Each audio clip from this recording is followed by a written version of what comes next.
সিরাজগঞ্জের শাহজাদপুরের আলোচিত মান্দাকান্ত লাহিড়ী হত্যাকাণ্ডের ময়নাতদন্তের সঠিক প্রতিবেদনের দাবিতে সংবাদ সম্মেলন অনুষ্ঠিত হয়েছে। নিহতের পরিবারের আয়োজনে সিরাজগঞ্জ প্রেস ক্লাব সেমিনার কক্ষে এই সংবাদ সম্মেলন অনুষ্ঠিত হয়।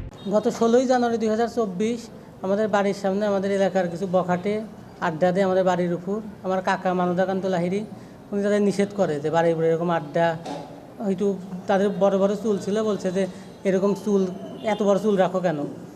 তারপর এই কথা বলার পর কাকা বাড়িতে চলে আসে।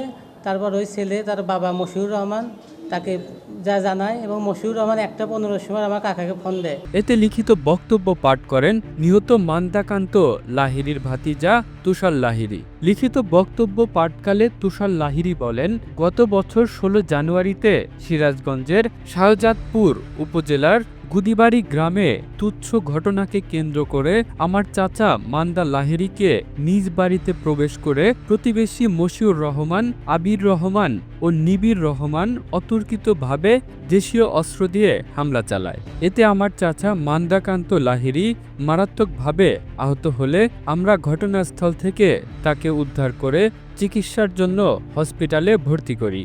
দীর্ঘ 11 মাস চিকিৎসার পর আমার চাচা সিরাজগঞ্জ সদর হসপিটালে চিকিৎসাধীন অবস্থায় মৃত্যুবরণ করেন। প্রসঙ্গত 11 মাস আগে বাড়ির উপরে আড্ডা দিতে ও অসংলগ্ন কথা বলতে নিষেধ করা এবং বড় চুল কাটতে বলেন মান্দাকান্ত লাহিড়ী নামের এক বৃদ্ধ।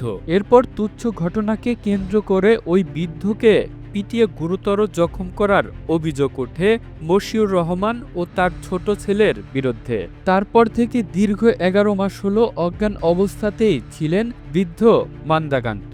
অবশেষে গত 11 ডিসেম্বর চিকিৎসাধীন অবস্থায় মারা যান তিনি। এর আগে মারধরের ঘটনায় মান্দাকান্ত লাহিড়ীর স্ত্রী সান্ত্বনা লাহিড়ী বাদী হয়ে শাহজাদপুর থানায় 3 জনের নাম উল্লেখ করে অজ্ঞাতনামা 4 থেকে 5 জনকে আসামি করে একটি মামলা দায়ের করেন। এখন মান্দাকান্তর মৃত্যুর বিষয়টি অবগত করে এই মামলার সঙ্গে 302 হত্যাকাণ্ড যোগ করার জন্য আদালতে আবেদন জমা দিয়েছে পুলিশ।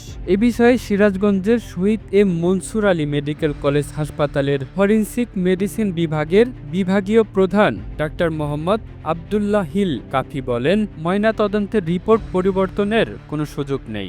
ময়নাতদন্তে যা পাওয়া যাবে তাই লিখে দেব। এখানে সঠিক রিপোর্ট না দেওয়ার কোনো কারণ নেই। The news Bangladesh, national desk.